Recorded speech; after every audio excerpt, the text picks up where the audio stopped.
السلام عليكم ورحمة الله وبركاته.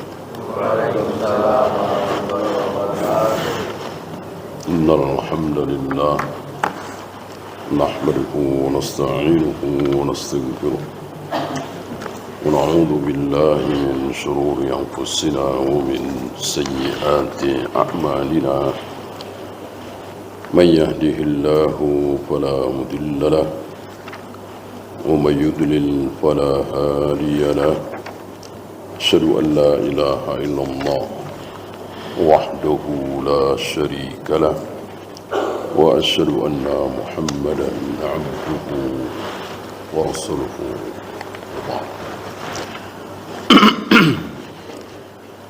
Kita sampai hadis ke 8 ya. Saya bacakan. Wa an Abi Musa, sekali lagi yang pakai abu-abu ini bukan nama ya. Abu Musa, Abu Sa'id Al-Khudri, Abu Hurairah ini bukan nama, tapi ya kunnya.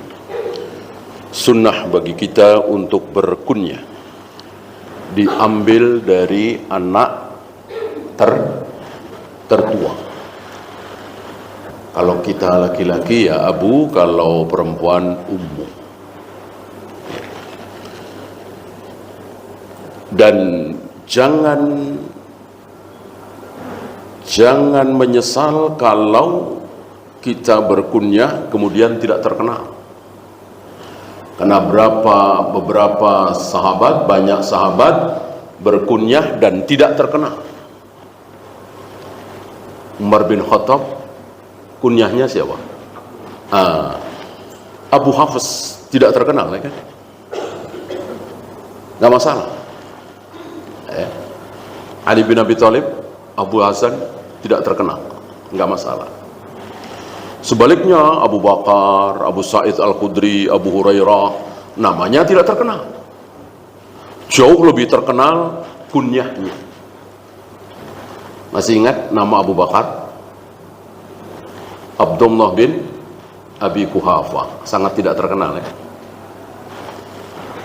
Abu Hurairah namanya siapa? Abdurrahman bin Sakhar, sangat tidak terkenal ya. Kunyahnya luar biasa. Siapa yang tidak kenal dengan Abu Hurairah? Namanya sangat tidak terkenal. Maka jika kita berkunyah kok terkenal atau tidak terkenal, enggak masalah. Yang penting sudah dapat sunnahnya. Karena di akhir zaman sunnah Nabi itu masyhur apa asing? Di akhir zaman sunnah Nabi itu menjadi asing.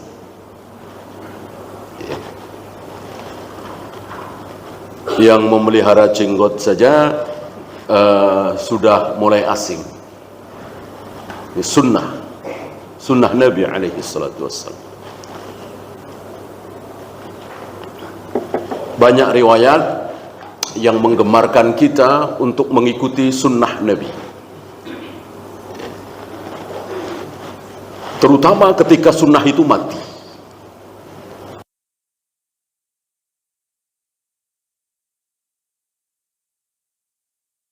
Jarang dari kita berkunyah, maka sunnah bagi kita berkunyah.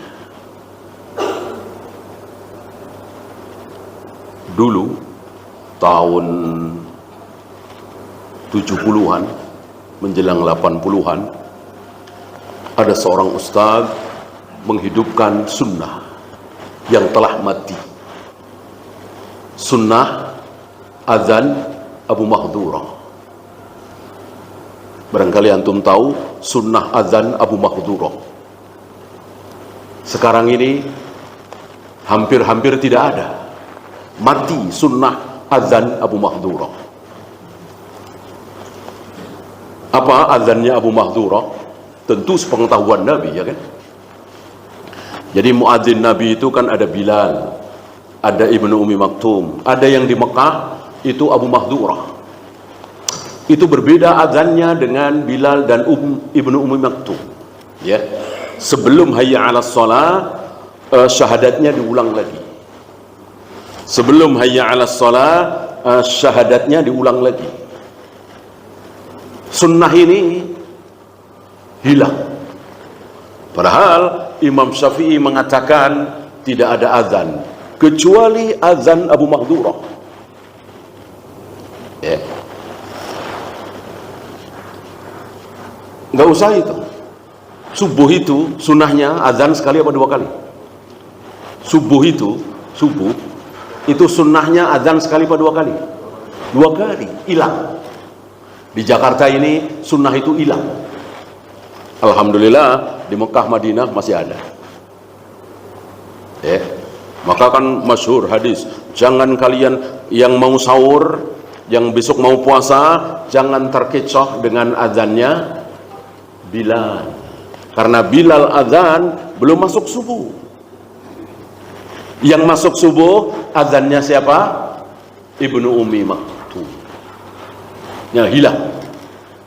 Ya, di Jogja, di Kauman, setahu saya waktu saya di sana masih ada azan awal mereka bilang. Nah, alangkah baiknya yang berani, yang punya masjid, hidupkan sunnah Nabi. Karena orang yang menghidupkan sunnah Nabi saat sunnah itu mati akan mendapatkan pahala besar. Wa fi riwayatin pahala syahid, bahkan 10 pahala syahid. Ini pahala besar bagi orang yang menghidupkan sunnah. Karena sunnah Nabi itu hari ini mulai mati. Yang berkibar, yang subur apa? Sunnah Nabi hari ini mulai mati, mulai hilang. Salah satunya tadi, yang subur apa? Yang banyak apa? Masa nggak tahu?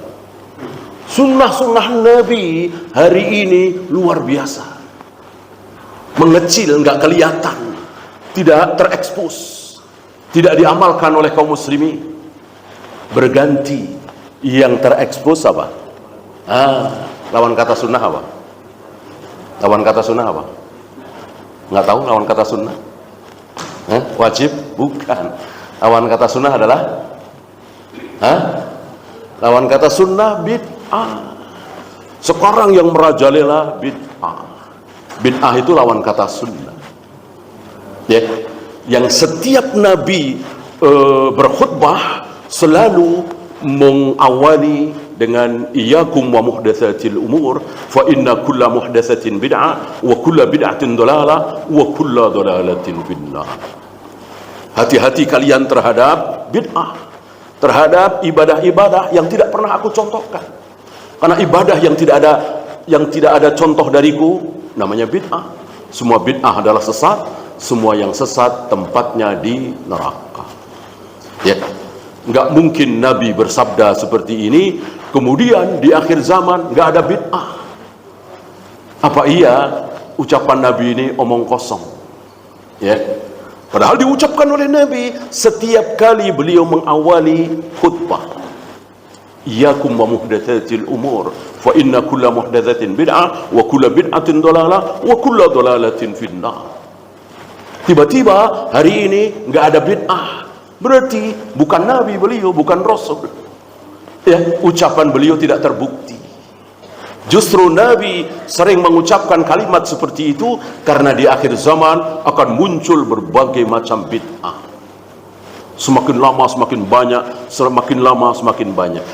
Sunnah semakin sedikit, semakin sedikit, semakin sedikit. Antum pulang dari Semarang, pulang dari Makassar, pulang dari umroh, pulang dari haji, suka mampir masjid terdekat sebelum masuk rumah? Ngapain? Sholat 2 rakaat. Ini pun sunnah Nabi yang hilang, jarang diamalkan oleh kita. Pulang dari safar, mampir masjid terdekat, sholat 2 rakaat, baru masuk rumah. Ini sunnah Nabi yang hilang.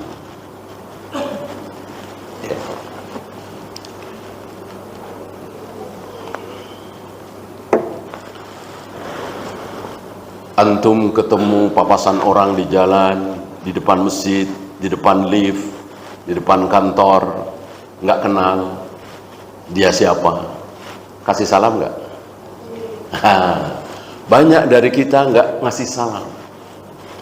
Padahal ini sunnah Nabi, memberikan salam kepada orang yang kita kenal dan kepada orang yang tidak kita kenal. Dan Nabi mengatakan ciri-ciri dekatnya hari kiamat adalah kaum muslimin memberikan salam hanya kepada orang yang dikenal. Kalau nggak kenal nggak ada salam. Dan seterusnya dan seterusnya. Iya, namanya adalah Abdullah bin Qais.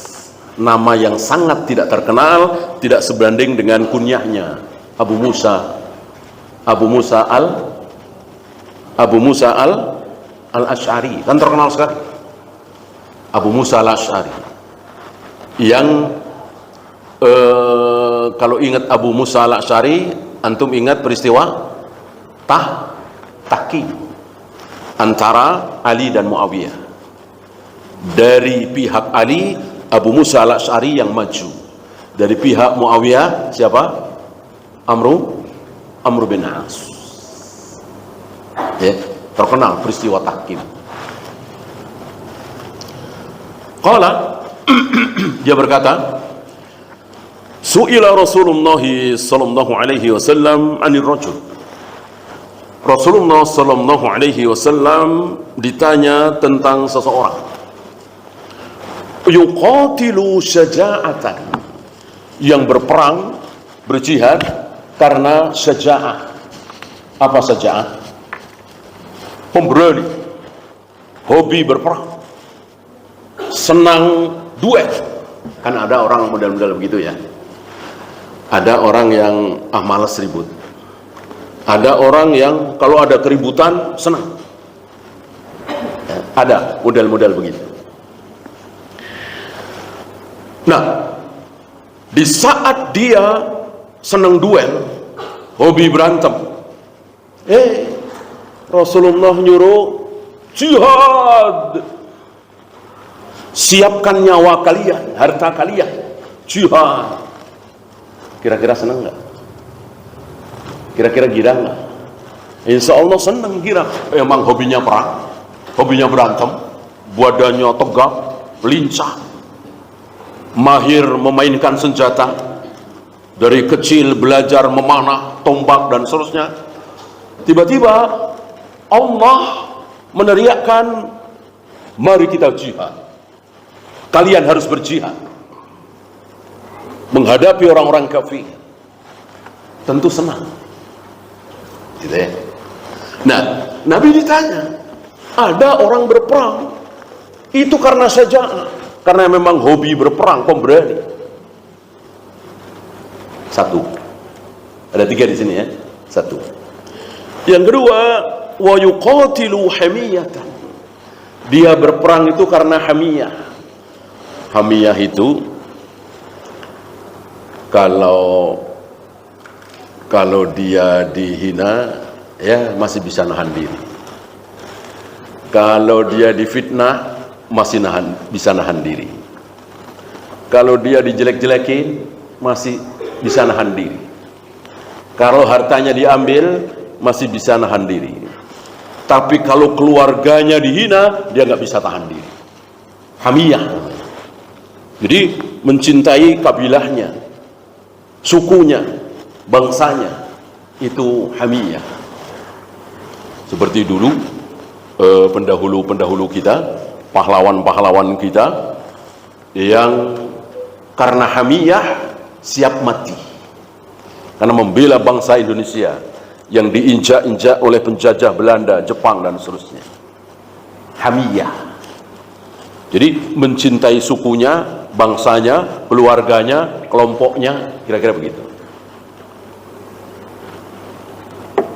Dua. Ada tiga nih ya. Satu lagi, wa yuqatilu riya'an. Berperang karena riya. Riya yang dimaksud di sini ingin dilihat. Jadi dia ingin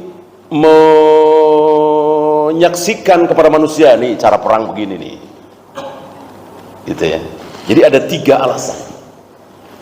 Karena hobi berperang, syaja'ah, pemberani, karena membela bangsanya, kelompoknya, sukunya, dan karena ingin memperlihatkan. Ayyudzalika fi sabilillah. Si rajul ini bertanya, mana yang fisabilillah ya Rasul? Di antara 3 alasan tadi, mana yang betul-betul jihad fisabilillah? Nabi tidak memilih salah satu, Nabi tidak menyalahkan semuanya. Tapi Nabi menjawab dengan apa? 1 di antara 5 keistimewaan Nabi dibanding nabi-nabi yang lain. Masih ingat? Beliau diberi 5 keistimewaan oleh Allah Rabbul Alamin dibanding nabi-nabi yang lain. Apa? Nabi-nabi yang lain diutus oleh Allah hanya untuk kaumnya masing-masing. Nabi Hud diutus oleh Allah khusus untuk kaum Ad. Yang bukan kaum Ad gak ada urusan. Nabi Saleh diutus oleh Allah hanya untuk kaum Samud. Yang bukan kaum Samud gak ada urusan. Nabi Musa, Nabi Yahya, Nabi Zakaria, ini yang banyak ya, diutus oleh Allah hanya untuk Bani Israel. Yang lainnya enggak. Adapun Nabi Muhammad SAW diutus oleh Allah rahmatan lil alamin. Mau Arab, mau Jawa, mau Eropa, mau Jepang, man sami'a bi, barang siapa mendengar bahwa namaku sudah diutus, lalu dia tidak mengikuti syariatku, masuk Islam, maka dia kekal di neraka selama-lamanya. Sabda Nabi alaihi salatu wassalam. Adapun sebelum beliau bebas. Mau ikut Nabi Ibrahim silahkan, Nabi Ismail silahkan, Nabi Hud silahkan, Nabi Soleh silahkan, terutama yang memang ada kemungkinan seperti itu. Adapun hari ini setelah Nabi Muhammad SAW diutus, tidak boleh mengikuti Nabi Musa aja, nggak boleh. Pernah satu ketika beliau mendapati Umar membuka lembaran-lembaran Taurat dan Injil. Kata Nabi, buang. Lalu beliau bersumpah, wallahi law nazala fikum Musa summa taba'tumuhu wa taraktumuni ladalaltum. Demi Allah, seandainya engkau mengikuti syariat Nabi Musa dan meninggalkan syariatku, ladalaltum, pasti kalian sesat. Lihat, mengikuti seorang Nabi Musa kalamullah, sesat ya neraka. Kalau Nabi Muhammad SAW sudah diutus, inilah keistimewaan beliau dibanding nabi-nabi yang lain, rahmatan lil alamin. Ada 5 keistimewaan, ini salah satunya, dan ini nomor 2. Apa? Jawami'ul kalim. Salah satu keistimewaan beliau adalah jawami'ul kalim. Apa jawami'ul kalim? Ucapan yang ringkas, padat, sedikit, singkat, tapi isinya dalam sekali, luas sekali. Itulah ucapan Nabi SAW. Seandainya beliau berbicara tentang sebuah permasalahan 5 menit misalnya, maka untuk Nabi Nuh, Nabi Ibrahim, Nabi Ismail, Nabi Musa barangkali butuh waktu setengah jam atau 1 jam. Kalau Nabi cukup 5 menit. Apalagi kita. Ketika Nabi berbicara tentang sesuatu butuh waktu 7 menit, maka bagi kita barangkali butuh waktu 2 jam, 3 jam. Oleh karena itu antum lihat sabda-sabda Nabi panjang-panjang apa pendek-pendek? Sabda-sabda Nabi panjang-panjang apa pendek-pendek? Belum pernah baca hadis? Sabda-sabda Nabi di Bukhari, Muslim, Abu Daud, Nasai, Tirmidzi, Ibnu Majah, panjang-panjang apa pendek-pendek? Pendek-pendek. Enggak ada panjang bertele-tele 1 lembar, 2 lembar, nggak ada. Ucapan Nabi ringkas, padat, tapi isinya luar biasa. Beliau berbicara sekali, kesimpulan dari ucapan beliau itu ada 5 fawaid, bisa 7 fawaid, bisa 10 fawaid. Padahal beliau cuma berbicara sebaris atau setengah baris. Ya.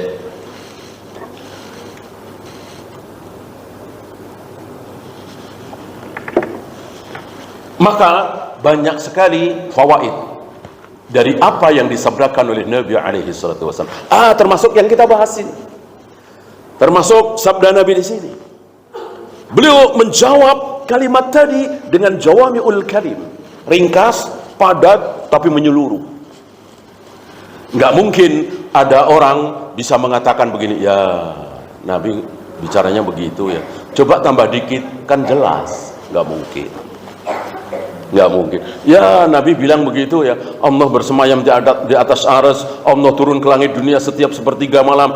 Ini coba Nabi bilang ini kiasan, kan jadi nggak menyesatkan. Nggak mungkin. Nabi bersabda itu sudah pas. Nggak mungkin kelebihan sesenti, nggak mungkin kurang sesenti. Ucapan beliau diatur oleh Allah. Wa ma yantiqu anil hawa in huwa illa wahyu yuha. Allah yang menjamin langsung bahwa ucapan Muhammad tidak mungkin berdasarkan keinginan dia.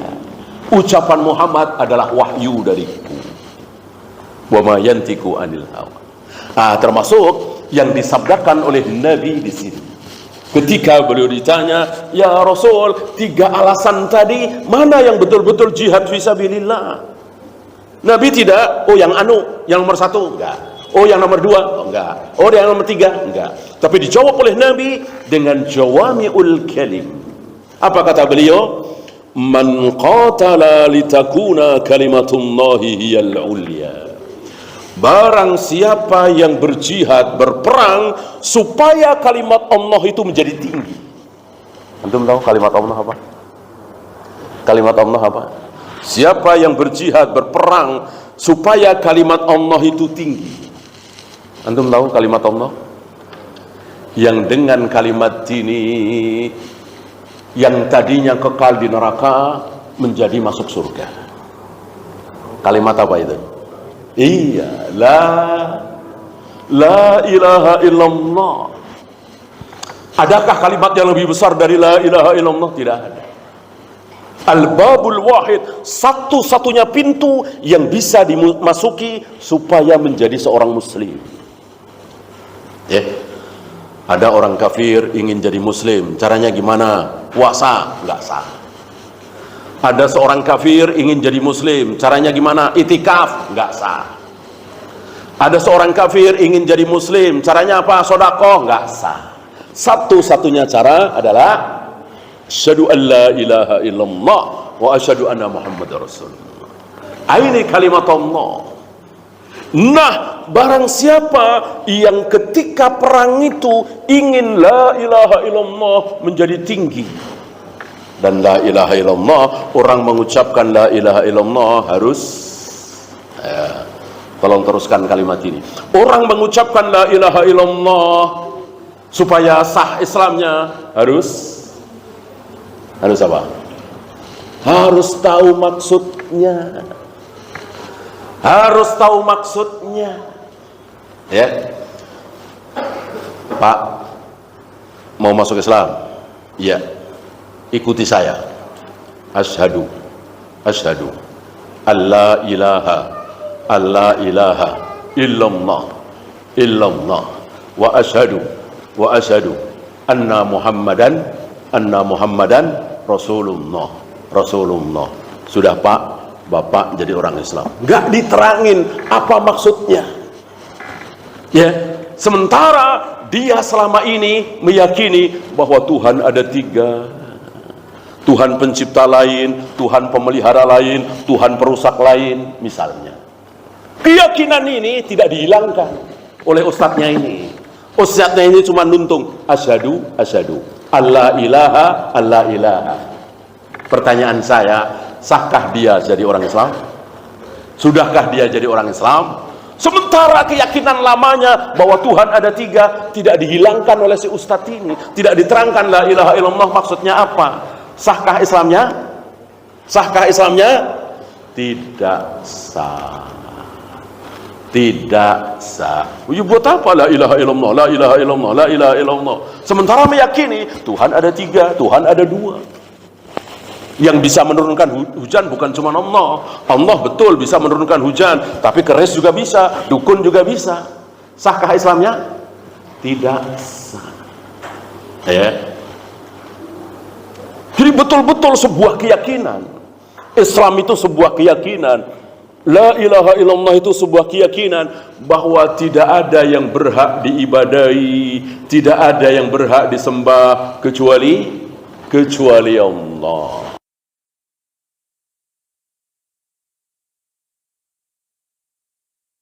Jihad berperang tujuannya kira-kira menurut antum mahdoh apa ghairu mahdoh?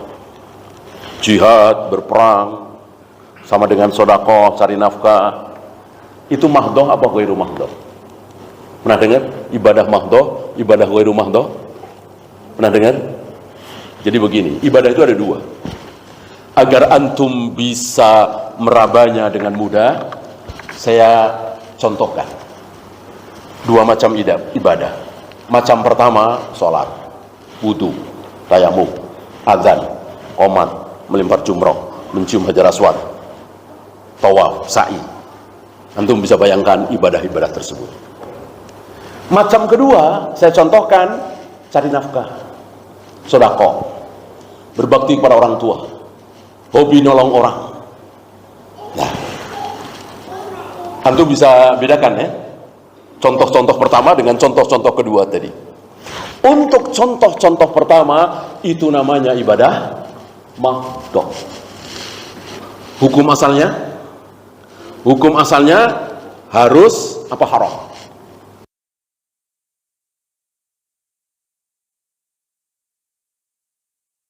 Hukum asal ibadah mahdoh disuruh apa dilarang? Dilarang, haram, tidak boleh. Jadi tawaf, sa'i, melempar jumroh, mencium hajar aswad, azan, qomat, sholat, hukum asalnya haram, nggak boleh. Jangan coba-coba antum sholat, jangan coba-coba antum tawaf, sa'i, nggak boleh, kecuali disuruh oleh Nabi sallallahu alaihi wasallam, dicontohkan oleh Rasul dan para sahabat ridwanullah alaihim jami'an. Kalau nggak percaya, barangkali nanti Ramadan ada yang mau umroh, ya, coba antum ke jumroh, lempar jumroh. Berani nggak? Ada yang berani? Nanti pas bulan Ramadan lempar jumroh, bermalam di Mina, bermalam di Muzdalifah. Ada yang berani? Ya nggak berani, itu semua haram, nggak boleh. Ibadah itu haram, hukum asalnya. Ya, antum nggak boleh mengatakan melempar jumroh kan ibadah, kapanpun boleh. Ya, hukum asal ibadah mahdoh haram. Haram itu ya dosa. Kecuali ada contoh dari Nabi SAW. Nabi contohkan melempar jumroh di tanggal 10 Dzulhijjah. Khusus jumroh Aqabah yang paling besar. Untuk tanggal 11, 12, 13 baru 3 jumroh. Begitu pula azan, begitu pula qomat, begitu pula sholat. Ya, hujan gede turun, antum azan, dapat pahala apa dapat dosa? Hujan gede turun, atau gempa, atau ada tsunami, antum langsung azan, kira-kira dapat pahala apa dapat dosa? Dapat dosa. Karena hukum asal azan dosa, nggak boleh. Kecuali ada contoh dari Nabi SAW. Kapan? Ketika masuk waktu sholat, ketika matahari tergelincir nih, ada bayangan ke arah timur, ke arah timur ya, baru azan duhur. Di luar itu tidak boleh. Nanti pas mau sholat jamaah baru qomat. Ya, antum mau makan bareng-bareng, qomat dulu. Ya. Kira-kira dapat pahala atau dapat dosa? Dapat dosa, karena hukum asal ibadah mahdoh haram. Kecuali ada contoh dari Rasul dan para sahabat. Kalau nggak ada contoh dari Rasul dan para sahabat, bukannya dapat pahala, malah dapat dosa. Ya. Hari ini hari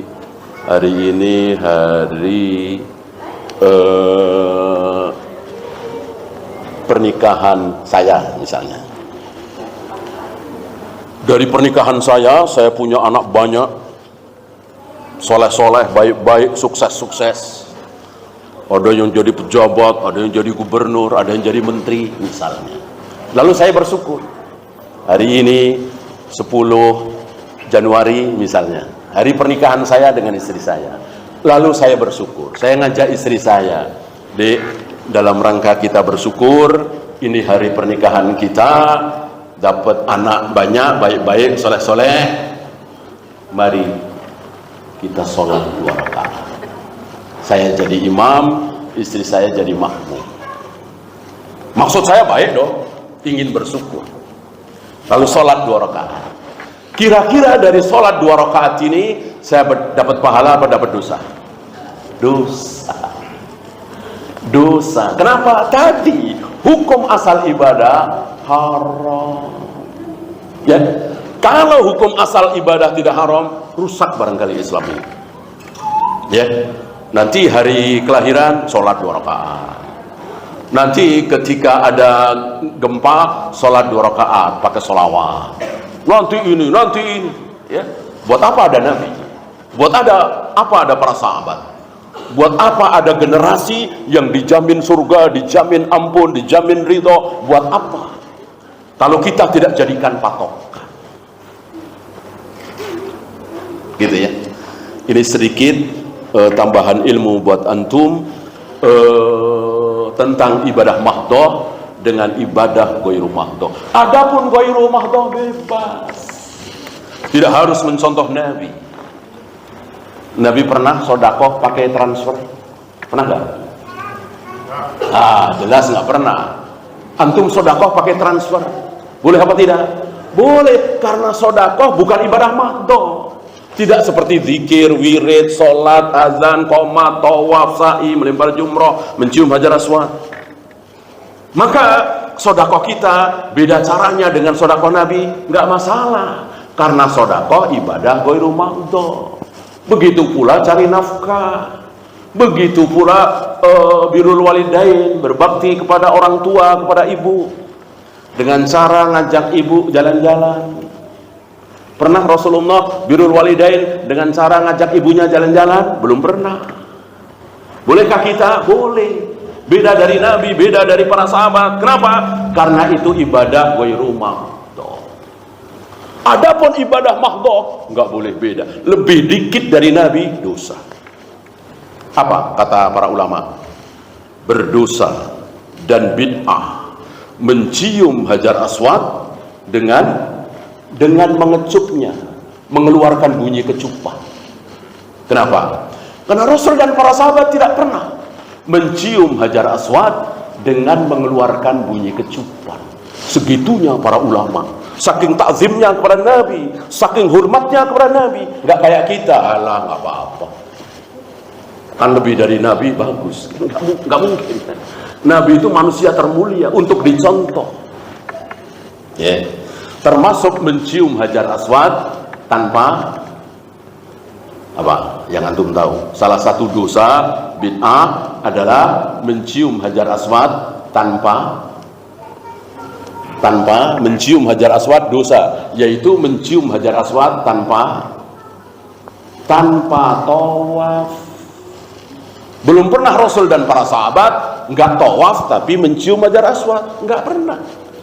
Nabi tawaf. Ketika tawaf, insya Allah melewati hajar aswad, cium. Kalau nggak bisa cium, tempelkan tangan. Nabi menempelkan tangan beliau atau sesuatu, lalu tangan beliau cium.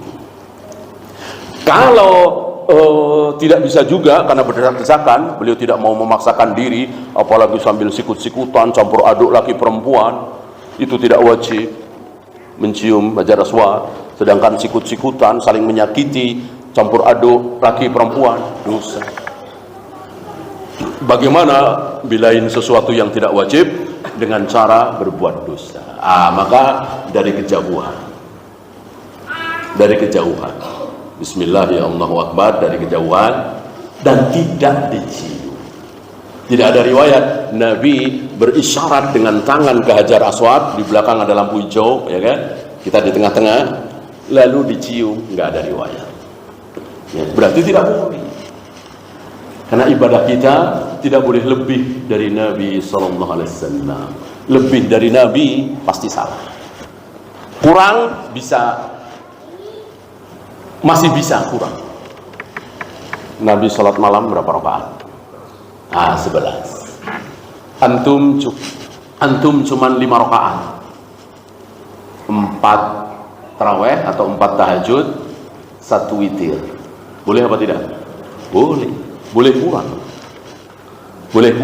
Lebih dari Nabi enggak boleh. Kalau kita beribadah boleh lebih dari Nabi, berarti boleh dong subuh 3 rakaat.